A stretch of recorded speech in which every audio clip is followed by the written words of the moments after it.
Dios los bendiga, mis hermanos. Vamos a continuar con el estudio que llevamos del libro de Hechos, y para ello vamos a abrir nuestras Biblias en Hechos capítulo 10, versículo 34 y 35. Igual como siempre lo hago, mi hermano, yo le invito a que tenga su Biblia a la mano. Es un estudio, entonces vamos a ir con cada uno de los versículos que nos restan del capítulo 10. Entonces téngala ahí a la mano y vamos a leer Hechos capítulo 10, versículo 34 y 35. Dice la palabra de Dios: entonces Pedro, abriendo su boca, dijo: por verdad hallo que Dios no hace acepción de personas, sino que de cualquiera nación que le teme y obra justicia sagrada. Como le mencionaba en el estudio anterior, han pasado alrededor de 10 años desde ese Pentecostés en Jerusalén. Pedro, para recordar un poquito en contexto en donde nos encontramos, Pedro estaba en Jope y Cornelio en Cesarea. Cornelio, por obra de Dios, estaba listo para caer a los pies de Cristo. Pedro, por otro lado, hermanos, como vimos, Dios trató con él. Había sido confrontado mediante la visión que Dios le permite y después por el Espíritu Santo. Ahora estaban estos hombres enviados por Cornelio, que habían llegado, habían llegado a Jope a buscar a Pedro para hacerlo venir a Cesarea. Los cuales, y fue lo que nos quedamos en el versículo 23 del capítulo 10, los cuales fueron hospedados por Pedro, porque ya era muy tarde en el momento que llegan, y Pedro los hospeda para el día siguiente. Ahí es donde nos quedamos, para el día siguiente Pedro ir con ellos. Ahora, hermanos, en esto que nos resta del capítulo 10, ha llegado el momento de ver cómo Dios extiende su iglesia, de ver cómo aquel pueblo que en el tiempo pasado no era pueblo, ahora es pueblo de Dios. Y que este momento, hermanos, es de gozo para usted y para mí. Y si no hubiera sido por este momento, hermanos, usted y yo no estaríamos aquí, ni tendríamos esta fe, ni este gozo en Cristo. Entonces, continuando el versículo 23, dice: entonces, metiéndolos dentro, los hospedó. Ahí fue donde nos quedamos. Al día siguiente, levantándose, se fue con ellos y le acompañaron algunos de los hermanos de Jope. Entonces, ¿qué vemos primeramente? Pedro obedeció. El Espíritu Santo ya le había dicho que fuera sin dudar con estos hombres que lo iban a buscar. Y al día siguiente se fue con ellos, no dudó, hizo caso. Obedeció a la indicación directa del Espíritu Santo. Sin embargo, y es importante esto, porque después van a salir en la escena, por decirlo de alguna manera, le acompañaron algunos de los hermanos de Jope. Hechos capítulo 11, versículo 12, nos dice, hablando Pedro: y vinieron también conmigo estos 6 hermanos, y entramos en casa de un varón, de Cornelio. Entonces, Pedro se levantó, fue con ellos al siguiente día, y se trajo con él a 6 hermanos, 6 otros cristianos que estaban con él en Jope. Le acompañaron. Versículo 24. Al otro día entraron en Cesarea, y Cornelio los estaba esperando, habiendo llamado a sus parientes y a los amigos más familiares o más íntimos, dice la versión 1960. Cornelio los estaba esperando, pero sobre todo estaba esperando obviamente a Pedro. Ahora, ¿cómo lo estaba esperando? Y es bien importante. ¿Estuvo Cornelio de ocioso esperando simplemente por Pedro? No. Sino que llamó a sus parientes y los amigos más íntimos. El deseo de Cornelio era compartir el mensaje que vendría por parte de Pedro. O sea, Cornelio no se quedó sentado en su casa esperando que llegara Pedro, sino que su pasión, su amor por Dios que ya tenía, que Dios le había permitido desarrollar por buscarlo y agradarle a él, lo llevó a invitar a su familia y aún amigos más íntimos a su casa a escuchar la palabra, el mensaje que venía por parte de Pedro. Y eso tiene una hermosa aplicación para estos días que estamos viviendo, porque muchos cristianos han caído en tibieza porque durante estos 5 meses hicieron todo lo contrario que hizo Cornelio, y han estado simplemente de ociosos, esperando, para cuando se abra el templo, para cuando el hermano quiera, esperando ese día para volver a su vida cristiana. Y la mayoría siguen y no hicieron nada por llevar el evangelio durante estos 5 meses. llevar el evangelio estos 5 meses. Muchos ya ni siquiera evangelizan a su familia, menos a sus amigos. ¿Sabe cuál es el motivo? Que no tienen el testimonio que tenía Cornelio. Ahí está el problema. Que no tienen el testimonio que tenía Cornelio.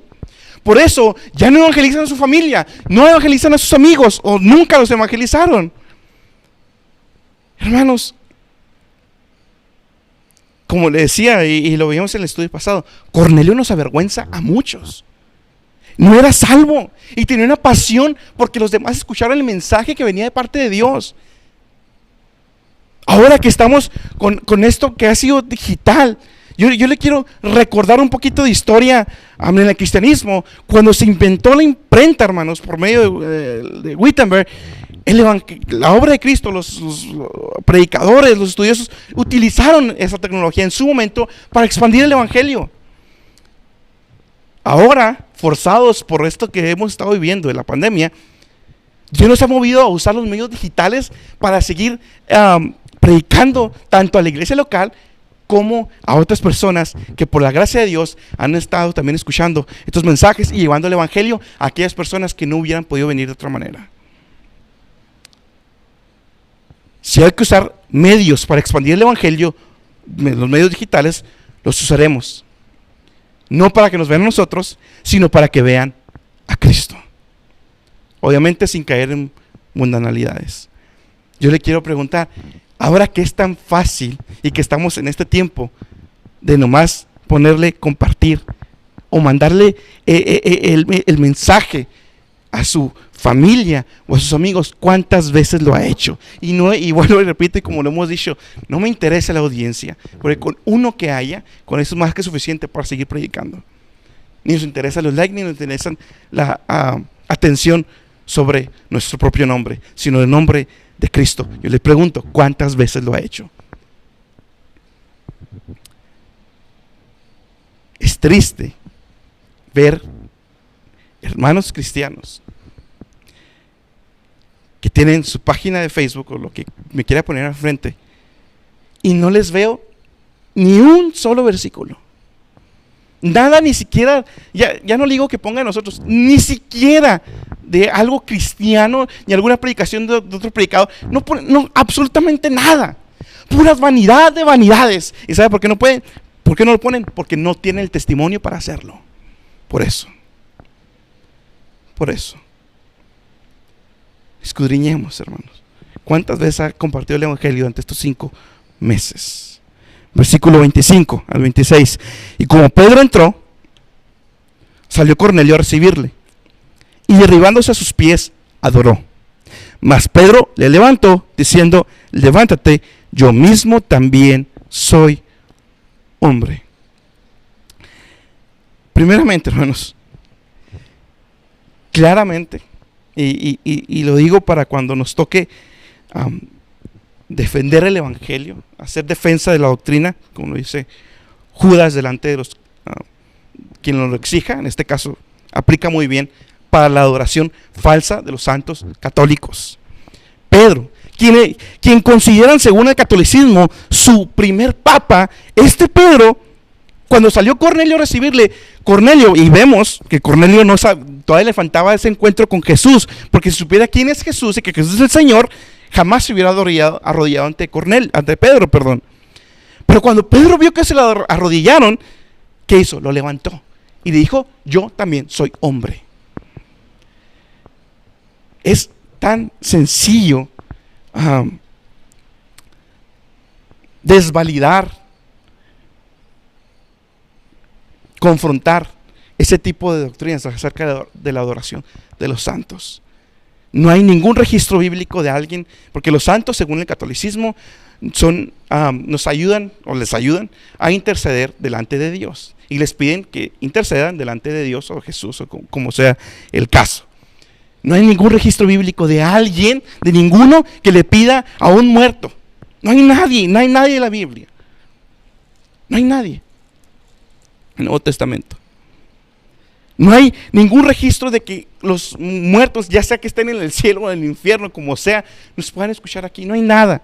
También, si se le atribuyen, como le atribuyen a Pedro, y leía un comentario que decía que en el Vaticano había una estatua de Pedro que constantemente la besaban y estaba desgastada de tanto beso que le dan los que pasan por ahí. Pedro estaría horrorizado de lo que se hace en estos días. Ahora, como le decía, el que le atribuyan alguna cualidad, atributo de Dios, de los atributos incomunicables, omnipresencia, omnisciencia, omnipotencia, a alguien que no sea Dios, eso se llama idolatría. Y es exactamente lo que hace el clero católico con todos sus santos, incluyendo María.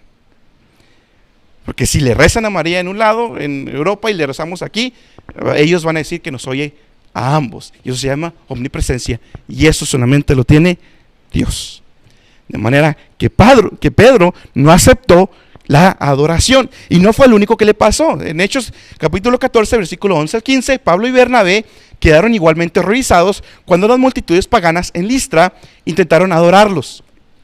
Les llamaron Júpiter, les llamaron Mercurio y el otro Júpiter. Hasta los ángeles repudian tan equivocada adoración. Apocalipsis 22, 8 al 9. O sea, que no lo aceptaron ni Pedro, que fue su primer papa, según ellos, ni Pablo, gran apóstol, ni Bernabé, y tampoco un ángel. Y lo puede ver en Apocalipsis 22, 8 al 9. Tampoco un ángel. Pedro lo deja en claro: levántate, yo mismo también soy hombre, con todas las limitaciones que tenemos usted y yo, con la misma naturaleza pecaminosa que tenemos usted y yo. Y esto no es ajeno. Quiero, antes de brincar ese punto, leer otro comentario que traigo. ¿Qué contraste con los que se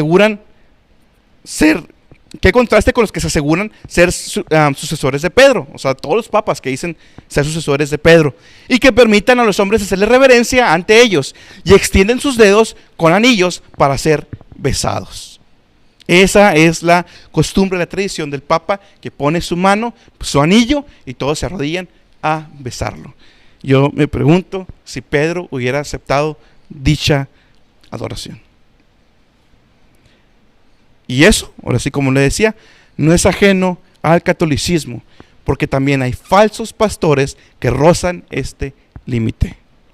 Hay muchos pastores que no verían problema en aceptar dicha adoración. Desgraciadamente, el hombre en el cristianismo dejó las esculturas atrás, pero puso un nuevo ídolo enfrente de ellos: el hombre, el pastor. Y le hacen tal reverencia que está rozando ya con esto. Entonces, desgraciadamente, también vemos eso en muchas iglesias cristianas, apóstatas. Y además, como les decía ahorita, se puede observar que Cornelio le faltaba saber quién era Jesús. Versículo 27. Y hablando con él, entró y halló a muchos que se habían juntado. Entonces, aquí es importante, mis hermanos, recordar quién es Cornelio. ¿Sí? Recuerde que era un oficial de alto rango de una compañía llamada La Italiana, de Roma, en la capital de esa provincia romana en Judea, y tenía gran posición social, obviamente. Y me gusta esta descripción que pudo haber visto Pedro cuando entró, y nos sirve para tratar de imaginarnos el escenario con el que estaba enfrentando Pedro. Probablemente cuando Pedro entró, miró alrededor del salón pisos de mármol y mosaico, amueblado con mesas y divanes romanos y con cortinas de seda colgando. Vio a hombres y mujeres en sus togas y batas romanas, a resplandecientes soldados de varios rangos y en sus uniformes, y a esclavos espiando desde las puertas. No cabe duda que era un escenario difícil para Pedro. Era una audiencia desde el punto social visto, era una audiencia difícil. Pedro estaba enfrentando entre ellos, estaban expectantes a lo que Pedro iba a decir. Eran personas de economía y la casa muy probablemente era ostentosa. Versículo 28. Y les dijo: vosotros sabéis que es abominable que un varón judío juntárese o llegárese a extranjero, mas me ha mostrado Dios que a ningún hombre llame común o inmundo. Esto es parte de lo que vimos el estudio pasado. Pedro le recuerda que es abominable, no es parte de la tradición judía, no es parte de sus leyes, es transgredir las tradiciones judías, que un varón judío se juntase con un extranjero. Sin embargo, vemos que Pedro había aprendido de su visión. Mas me ha mostrado Dios que a ningún hombre llame común o inmundo. Por lo cual, llamado, he venido sin dudar, así que pregunto: ¿por qué causa me habéis hecho venir? Entonces ahí está Pedro, delante de Cornelio, familiares de Cornelio, amigos íntimos de Cornelio. Ahora Cornelio responde. Versículo 30. Entonces Cornelio dijo: 4 días ha que a esta hora yo estaba ayunando, y a la hora nona estaba orando en mi casa. He aquí un varón se puso delante de mí en vestido resplandeciente. Durante la visión, 2 cosas muy importantes. Cornelio, que no era salvo, estaba ayunando y estaba orando. Qué contraste con las visiones y profecías del día de hoy que vemos también, desgraciadamente, una vez más, en mucho cristianismo apóstata. Que yo le puedo asegurar que la mayoría de los que dicen de esas profecías y visiones ni estaban ayunando ni estaban orando. Por otro lado, tengamos cuidado nosotros mismos, hermanos. Cuidado con el siento de Dios, cuidado con el Dios me dijo, cuidado con el que tuve un sueño, hermano. Para próxima que lo diga, medite o pregúntale al hermano que se lo diga: ¿estaba ayunando? ¿Estaba orando? Porque una vez más, Cornelio nos avergüenza a muchos. No era salvo y era un hombre que ayunaba y oraba. Versículo 31 al 33. Y dijo: Cornelio, tu oración es oída, y tus limosnas han venido en memoria en la presencia de Dios. Envía pues a Jope y haz venir a un Simón que tiene por sobrenombre Pedro. Este posa en casa de Simón curtidor, junto a la mar, el cual venido te hablará. El cual venido te hablará. Amén. Versículo 33. Así que luego envía a ti, y tú has hecho bien en venir. Ahora pues, todos nosotros estamos aquí en presencia de Dios para oír todo lo que Dios te ha mandado. Cornelio, en el versículo 33, los otros versículos ya lo vimos en el estudio pasado, los analizamos, pero el versículo 33, fíjese muy bien. Cornelio al final usa una palabra para oír todo lo que Dios te ha mandado. Esta palabra mandado en el griego original es un término militar. Cornelio era alto rango, un oficial del ejército romano. Y esa palabra que usa ahí es un término militar, refiriéndose a una orden militar. O sea, en otras palabras, Cornelio sabía que cuando Dios habla, se le obedece. Le faltaba conocer muchas cosas todavía, de Cristo específicamente. Pero Cornelio tenía bien en claro que cuando Dios habla, se le obedece. Y Cornelio estaba listo para obedecer. Y ese era el corazón de todos los que estaban ahí juntados, congregados. Era un grupo congregado no por deber o por hábito, no para que se les conversara o se les entretuviera, sino para escuchar todo lo que Dios ordenó. Era un grupo congregado no por deber ni por hábito, sino con un corazón verdadero que querían escuchar y obedecer la palabra que Dios iba a traer. Yo le pregunto, hermano, una vez más, ¿cuál había sido, cuál ha sido y cuál es su corazón en este mismo momento que está escuchando? ¿Cuál es su corazón ante el mensaje de la palabra de Dios? ¿Cuál fue su corazón durante todo ese tiempo que estuvimos en el templo? ¿Cuál fue su corazón todo ese tiempo? ¿Se congregaba o venía por deber? ¿O venía por hábito? ¿O ve las predicaciones por deber o por hábito? Por si me pregunta el hermano. ¿Cuál es nuestro corazón? ¿Cuál es nuestro corazón cuando escuchamos la palabra de Dios? ¿Cuál es su corazón en este momento? Ahora, Pedro le preguntó, ¿por qué me dices yo venir? Cornelio le contesta, Dios me ha dicho que te traiga para escuchar el mensaje. Entonces, ahora sí, versículo 34. Entonces Pedro, abriendo su boca, dijo: por verdad hallo que Dios no hace acepción de personas, sino que de cualquier nación que teme y obra justicia sagrada. Pedro llegó un momento donde fue plenamente consciente de lo que significaba aquella visión.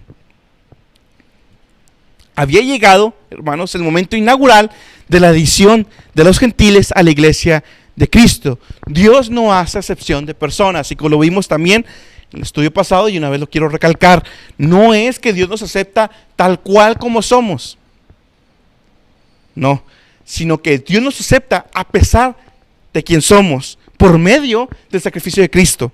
Sin importar sea judío, griego, hombre, mujer, nos acepta a pesar de quienes somos, por medio del sacrificio de Cristo. Dios no hace, Pedro se estaba dando cuenta como judío, y era muy importante, se estaba dando cuenta que Dios no hace acepción de personas. Y luego dice, sino que de cualquier nación que le teme y obra justicia sagrada. No quiere decir, ese versículo, no quiere decir que Dios se agrada de todos aquellos que hacen obras buenas. No quiere decir que Dios se agrada de todos aquellos bondadosos que donan su dinero y hacen obras caritativas.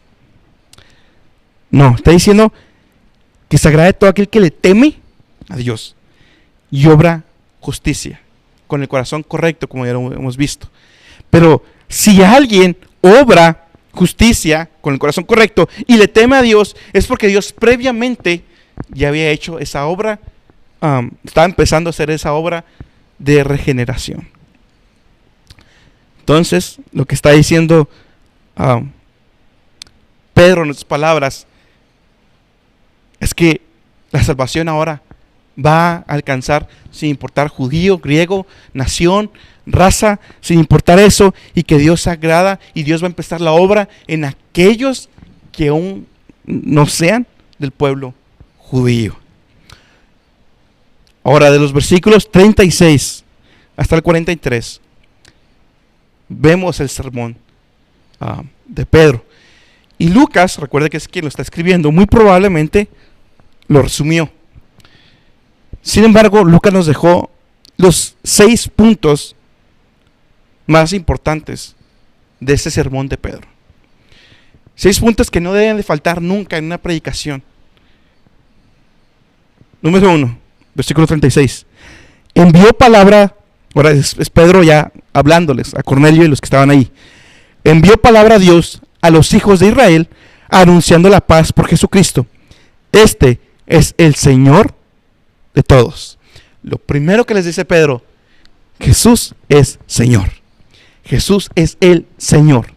Implica, hablando del señorío de Cristo, implica que Dios Padre ha delegado en el Hijo todos los derechos de prioridad, de propiedad de la creación y de gobierno de la misma, de la creación. Como poseedor de la creación, Él tiene autoridad ilimitada sobre todo. Ángeles, seres humanos, naturaleza, leyes físicas, naturales.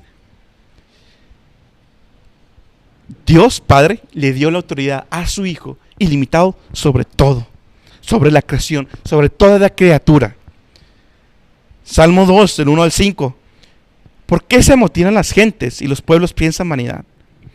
Estarán los reyes de la tierra y príncipes consultarán unidos contra Jehová y contra su ungido, Cristo, diciendo: rompamos sus coyundas y echemos de nosotros sus cuerdas. El que mora en los cielos se reirá. El Señor se burlará de ellos. Entonces hablará a ellos en su furor y turbarálos con su ira. A Dios, literalmente, le da risa. Se burla de aquellos hombres, como dice el Salmo 2, que tratan de ir en contra de Dios, en contra de Él, en contra de su ungido. Es una burla, ir en contra del Creador, porque Jesucristo es Señor. Ser desobediente, no glorificarle como a Dios, como dice Romanos, es un desafío a la autoridad de aquel que murió en la cruz. Desde que Cristo ascendió hasta estos momentos, todo ese decaimiento que hemos visto en la humanidad, yendo cada vez más en contra de los mandamientos de Dios, en contra de quién es Dios, todo eso, todo esto ahorita es un desafío a la autoridad de Jesucristo. ¿Por qué no pasa nada, hermano? Porque eso es bueno, porque estamos en el tiempo de la gracia. Pero cuando ese tiempo de la gracia se termine, entonces vendrá la ira. Porque no es que desobedecieron contra una autoridad terrenal, no. Están desobedeciendo a la autoridad celestial, eterna. Los pecados, ahora más aplicado a nosotros, los pecados que permanecen en tu vida y en mi vida, cualquiera sean, chismes, murmuraciones, hablar en contra del hermano, cualquiera sea, malas palabras, póngale cualquier pecado que tenga en su vida. Es un desafío constante al señorío de Cristo. Si estamos viviendo en un pecado, es un desafío constante al señorío de Cristo. Si Él es nuestro Señor, nosotros debemos ser sus esclavos, como lo predicaban los pasados días. Si Dios es Señor, nosotros somos sus esclavos. Y el esclavo obedece. No somos perfectos, ya lo sé, hermanos, pero debe haber un esfuerzo por obedecer a Dios. Cornelio, como les decía ahorita, no sabía lo que era el señorío de Cristo. Ese fue el punto 1. Jesús es el Señor. Y eso es el primero, porque en el Evangelio de hoy les gusta exaltar que Jesús es el Salvador. Y sí, amén, Jesús es el Salvador, pero primero Jesús es Señor. Jesús es Señor. Punto número 2. En el mismo versículo 36 dice Pedro, anunciando la paz por Jesucristo. Envió palabra de Dios a los hijos de Israel, anunciando la paz por Jesucristo. ¿Cuál es este anuncio de paz por Jesucristo? El Evangelio. El Evangelio. El mensaje de paz, Juan 3:16. Dios no vino a condenarnos, Jesús no vino a condenarnos. ¿Por qué? Porque nosotros ya estábamos condenados. ¿Cuál es la condenación? Que hemos amado más las tinieblas que la luz. Sin embargo, de tal manera Dios amó al mundo que mandó a su único, unigénito Hijo, para que todo aquel que en él cree no se pierda, mas tenga vida eterna. Y murió en la cruz, y te lo vamos a hacer más adelante. Vino para brindar esperanza al perdido, para que la luz resplandezca las tinieblas de la vida que tenemos lejos de Él. Sin embargo, escuche bien, quien no acepta es enemigo de Dios. Quien no acepta el mensaje del Evangelio, el tal es enemigo de Dios. No es que Dios sea enemigo de él, no. Nosotros como seres humanos, en nuestra pecaminosidad, al rechazar el Evangelio, nos constituimos enemigos de Dios. Y eso lo vemos claramente en Santiago 4:4. Ahora, la importancia del Evangelio y del mensaje está en la persona de Cristo. Porque Pedro no se quedó ahí nomás hablándoles que Cristo trajo un mensaje de paz. No, el Evangelio es Cristo. Por eso, versículo 37 y 38, punto número 3. Cuando a Jesús, 37, perdón. Vosotros sabéis lo que fue divulgado por toda Judea, comenzando desde Galilea, después del bautismo que Juan predicó. Cuando a Jesús de Nazaret, cómo lo ungió Dios de Espíritu Santo y de potencia, el cual anduvo haciendo bienes y sanando a todos los oprimidos del diablo, porque Dios era con él. De alguna manera, Cornelio y todos los que están ahí debieron haber escuchado de Jesús. Debieron haber escuchado de Jesús. Le dice el versículo 37. Vosotros sabéis lo que fue divulgado por toda Judea. hablando de todo lo que hizo Cristo, hablando de la vida de Cristo. Muchos al hablar del Evangelio, nosotros mismos podemos caer a centrarnos únicamente en la muerte y la resurrección de Cristo. Sin embargo, como lo dice Pedro en el versículo 38, le empieza a relatar, les empieza a hablar de todo lo que hizo Jesús, de manera resumida, claro está, todo lo que hizo Jesús durante su tiempo en la tierra. ¿Por qué es importante? Porque Jesús vino a cumplir lo que usted y yo no podíamos cumplir, la ley. El ser humano no puede estar ni un momento, ni un segundo sin transgredir la ley. Todos somos transgredores. Romanos 3, ya no lo sabemos. Porque no hay justo ni uno, no hay quien haga el bien, no hay quien busque a Dios. Todos hemos pecado. Sin embargo, Cristo vino a vivir esa vida perfecta, sin pecado, que usted y yo no pudimos. Y esa obediencia perfecta se nos fue imputada a nosotros, se nos fue puesta a nosotros. Y nuestra desobediencia fue imputada a Cristo en la cruz del Calvario. Me gustaba esto que decía un predicador: nosotros terminamos donde Él empezó. Usted y yo, hermano, vamos a terminar nuestra vida donde Cristo la empezó. No su vida, sino donde Cristo estaba antes de venir. ¿Dónde? En el cielo, con nuestro Padre, Dios glorificado ahí. Sin embargo, Cristo tuvo que descender hasta donde estábamos nosotros. Es importante la vida de Cristo porque cumplió lo que usted y yo no podíamos cumplir. Pero no se quedó ahí. Versículo 39. Nosotros somos testigos de todas las cosas que hizo en la tierra de Judea y Jerusalén, al cual mataron colgándole en un madero. La muerte de Cristo, el sacrificio de Cristo, como lo puede ver en Isaías 53, despreciado, varón de dolores, desechado. El castigo de nuestra paz fue sobre él, como oveja llevada al matadero, no abrió su boca. Y aún en el capítulo 52, los finales, fue totalmente desfigurado por la muerte de Cristo. Si Dios nos perdona, escúcheme bien, hermano, si Dios nos perdona, ya como hijos, si Dios nos perdona de nuestros pecados, no es porque le lloró mucho, no es porque le dolió mucho, y claro que debe haber un dolor, pero si Dios nos perdona, no es porque le dolió mucho a usted o a mí, es porque Cristo murió en la cruz. Si somos sanados físicamente, es porque Cristo murió en la cruz. Somos bendecidos, es porque Cristo murió en la cruz. Si somos consolados, es porque Cristo murió en la cruz. Si tenemos paz, es porque Cristo murió en la cruz. Si tenemos gozo, es porque Cristo murió en la cruz. Es bien importante la muerte de Cristo en la cruz. Es el sacrificio, aquello que iba a interceder a favor de nosotros. Dice un predicador: si nuestras oraciones son respondidas, es porque Cristo murió en la cruz, no por portarte bien, ni por portarme bien. Por eso oramos en el nombre de Cristo, porque en tu nombre y en mi nombre nadie nos va a oír, sino en el nombre de aquel que murió en la cruz por amor a ti y a mí. Sin embargo, Pedro no se quedó simplemente en su muerte. Continúa el versículo 40 y 41.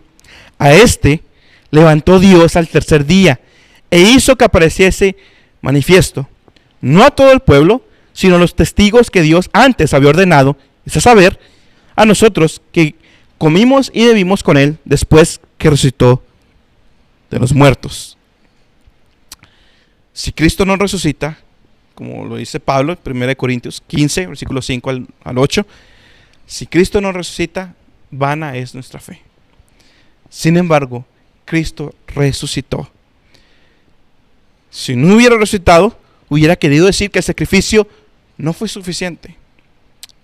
Por tanto, como le decía ahorita, Pablo lo dice, seguiríamos en nuestros pecados. Sin embargo, la resurrección fue el amén del Padre, y la resurrección de Cristo confirma que Jesús es quien dice ser. Versículo 42 al 43, continúa Pedro. Y nos mandó que predicásemos al pueblo y testificásemos que Él es el que Dios ha puesto por juez de vivos y muertos. A este dan testimonio todos los profetas de que todos los que en Él creyeren recibirán perdón de pecados por su nombre. El Padre, escuche bien, hermano, el Padre no va a tener nada que ver ni en el juicio del trono blanco ni en el tribunal de Cristo. No es el Padre que va a juzgar. Quien nos va a juzgar es Cristo, es Jesús. Juan 5, del 22 al 23. Porque el Padre a nadie juzga, mas todo el juicio dio al Hijo, para que todos honren al Hijo como honran al Padre. El que no honra al Hijo, no honra al Padre que le envió. El Padre no juzga, todo juicio se lo ha dado a su Hijo, a Jesús. De manera, hermanos, que quien nos va a juzgar a usted y a mí, no es Dios Padre, es aquel que murió en la cruz por nosotros. Termina Pedro dando un tipo de invitación, de exhortación, de que todo aquel que le creyere recibirá perdón de pecados por su nombre.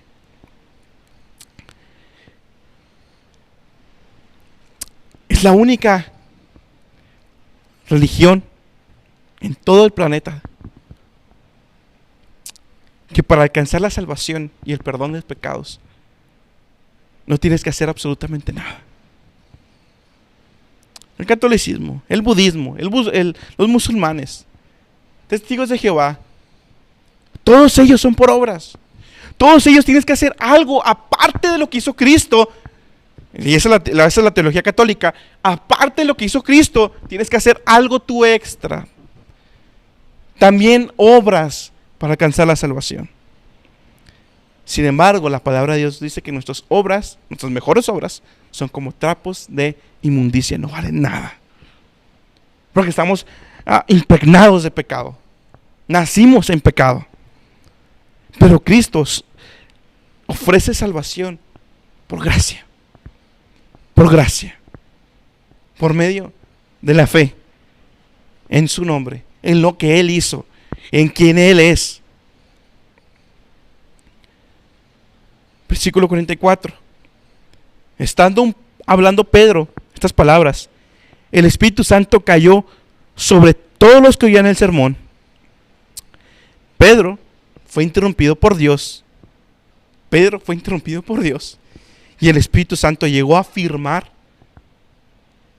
la obra de salvación sobre aquellos gentiles que se agregaban a la iglesia de Cristo.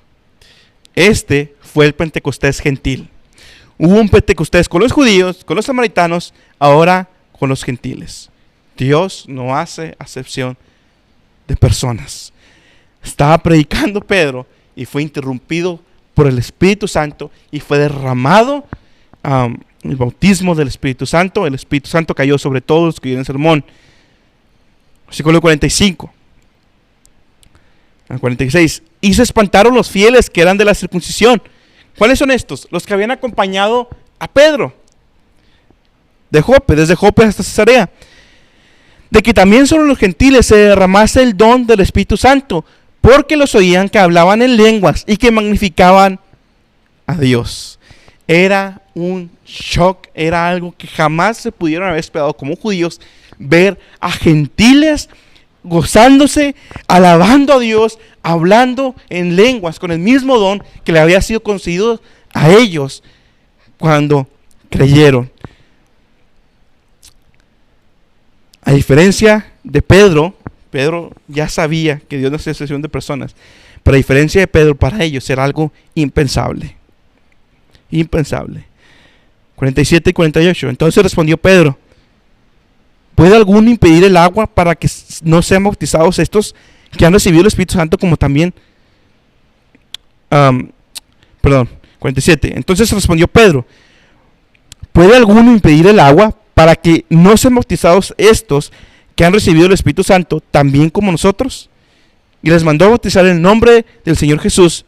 Entonces le rogaron que se quedasen por algunos días. Pedro hace una pregunta retórica.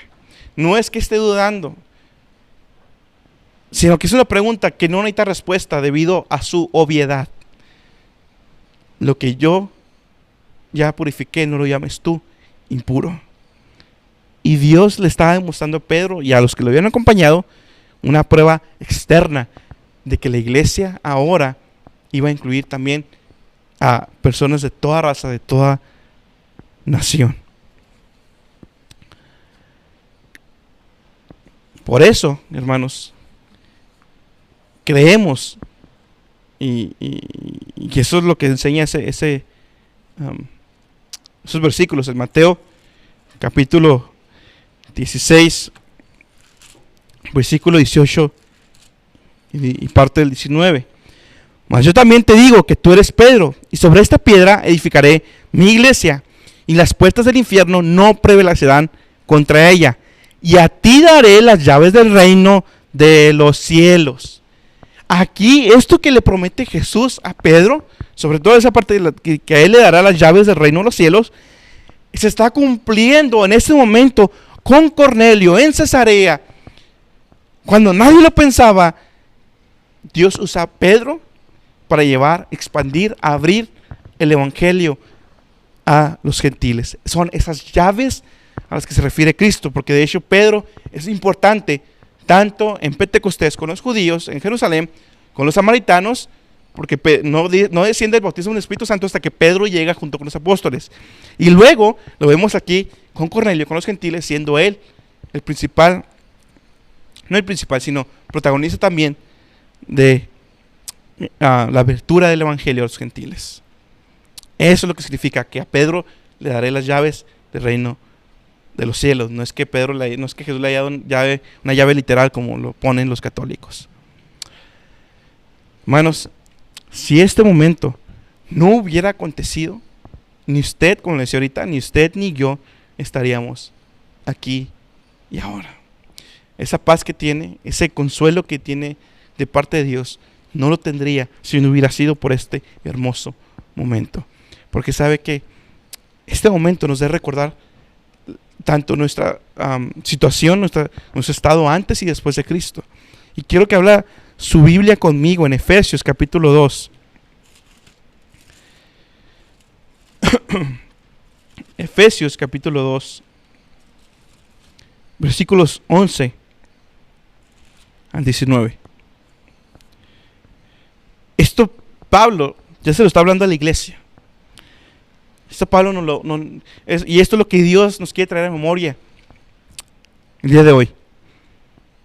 Versículo 11 y 12. Por tanto, acordaos que en otro tiempo, vosotros los gentiles en la carne, queréis llamados incircuncisos,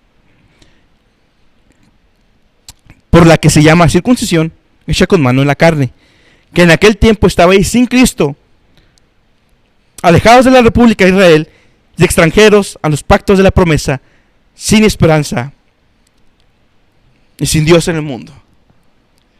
Este era usted y este era yo, sin esperanza y sin Dios en el mundo.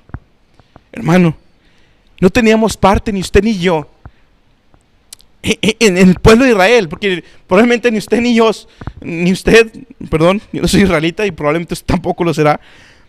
No somos israelitas de nacimiento. Sin embargo, por ese evento hermoso, por esa misericordia hermosa de Dios con el mundo, Dios le plació abrir las puertas del evangelio a usted y a mí. Israel, que estaba al otro lado del mundo, Dios quiso que allí en donde usted se encuentra, donde en el momento, en el lugar donde usted fue salvo, donde recibió a Cristo, donde Cristo lo alcanzó a usted, ahí, hasta ahí llegó el evangelio. Desde este momento hasta ahí. No había esperanza, hermanos. Y estábamos sin Dios en el mundo. Sin Dios. Hemos pasado por momentos bien difíciles. Y no nomás le hablo de la pandemia. Desde antes, tribulaciones, angustias, todos nosotros. Imagínensela sin Dios. Aún estamos pasando en angustias, en tribulaciones. Imagínensela sin Dios.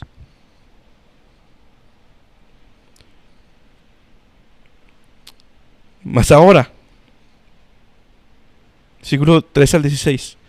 Mas ahora en Cristo Jesús, vosotros que en otro tiempo estabais lejos, habéis sido hechos cercanos por la sangre de Cristo.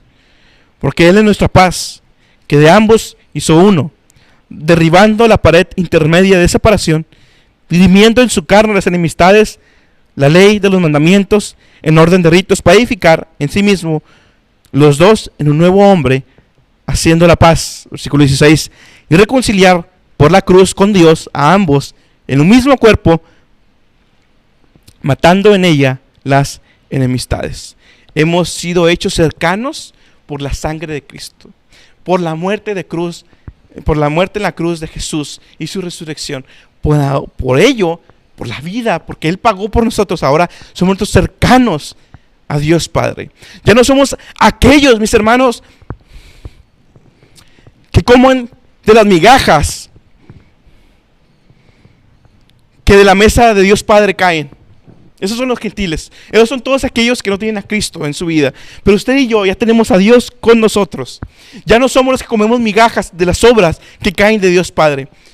Ahora somos y estamos sentados en su mesa con Dios Padre, herederos y coherederos de Cristo.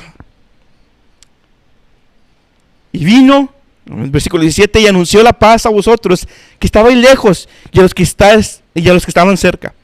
Que por Él los unos y los otros tenemos entrada por un mismo Espíritu al Padre. Tenemos entrada libre hasta el trono de la gracia, cuando antes éramos enemigos de Dios. Ahora tenemos entrada libre. Versículo 19.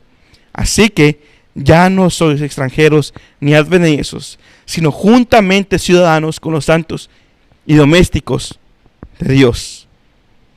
Dice primera de Juan: mirad cuál amor nos ha dado el Padre, que seamos llamados hijos de Dios. Mirad cuál amor. Medite, piense, ore en ello, en que Dios Padre nos ha llamado y nos llama hijo. Gócese en que hemos recibido el espíritu de adopción, por el cual clamamos: Abba, Padre. Hermanos, esto es de gozo, y espero que Dios haya podido obrar en su corazón y se haya podido gozar, porque no teníamos parte, hermanos, no teníamos parte. Usted no tenía por qué ser salvo, usted tenía que ir al infierno junto conmigo, pero la misericordia y la bondad de Dios ha sido tan buena, aun cuando somos hijos desobedientes. Dios ha sido bueno, Dios ha sido muy bueno. Y así como el lienzo, aquel lienzo que vio Pedro en su visión, ascendió de nuevo al cielo, representando la unidad de la iglesia, así muy pronto nosotros, mis hermanos, también ascenderemos a encontrarnos con Cristo en los cielos. Y entonces se cumplirá Apocalipsis capítulo 7, versículo 9.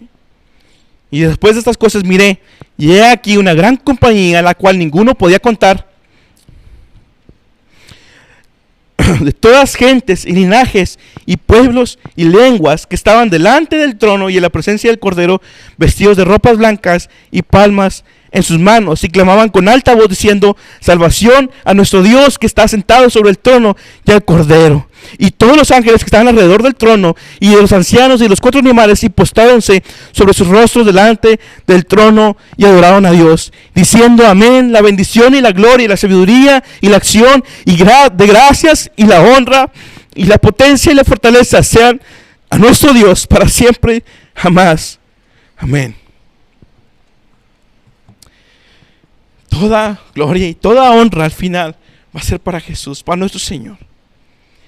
Porque nosotros no hicimos absolutamente nada para alcanzar esta hermosa salvación. Sin embargo, hermano, la mayoría de las veces que yo encontré que Dios nos recordaba de que ya no somos extranjeros, que somos sus hijos ahora, la mayoría de los versículos que va a encontrar en la Biblia que hablan acerca de eso, siempre vienen acompañados de una exhortación de Dios a la obediencia. Cristo fue el que hizo todo. Y pronto estaremos allá adorándolo, olvidándonos de la pandemia y distanciamiento social. Todo eso se va a acabar y nunca se va a cerrar el templo allá. Porque no va a haber templo, estaremos directamente en la presencia del Señor. Cristo fue el que hizo todo. Él abrió la puerta a nosotros que no éramos pueblo. Por tanto, no hay excusa para no someternos a Jesús como nuestro Señor. Cornelio lo hizo y no era salvo. Pedro lo hizo después de que entendió y aprendió y lo hizo. Hermanos, nosotros que hemos alcanzado tal salvación, nosotros que, como Dios le dice a Oseas, llamaré al que no era mi pueblo, al que no era la amada, mi amada. Es usted y yo. Sometámonos y seamos más dóciles al señorío de Cristo. Jesús es el Señor de su vida y de mi vida. Y si usted alguna vez ha dicho ser cristiano, entonces por tanto debe ser esclavo de Cristo y su Señor debe ser Jesús y nadie más. Nuestra misión, no lo olvide, es predicar hasta lo último de la tierra el mensaje de la esperanza del Evangelio de Cristo. La pandemia, y eso fue lo primero que hablé en la introducción del estudio de Hechos, que la historia no se ha detenido y no se va a detener, porque siempre va a haber un remanente que va a seguir predicando el Evangelio. Y siempre, tanto en iglesias locales como a nivel mundial, como lo quiera ver, siempre son pocos. Pero yo sé que hay, pocos pero hay, quienes no han dejado de tratar de seguir llevando el Evangelio de Cristo. Hermanos, que Dios les bendiga y seamos dóciles a nuestro Señor. Cristo viene pronto y pronto vamos a estar ahí, así como lo describió Apocalipsis, adorándolo con palmas en nuestras manos, en su eterna presencia. Dios les bendiga, hermanos.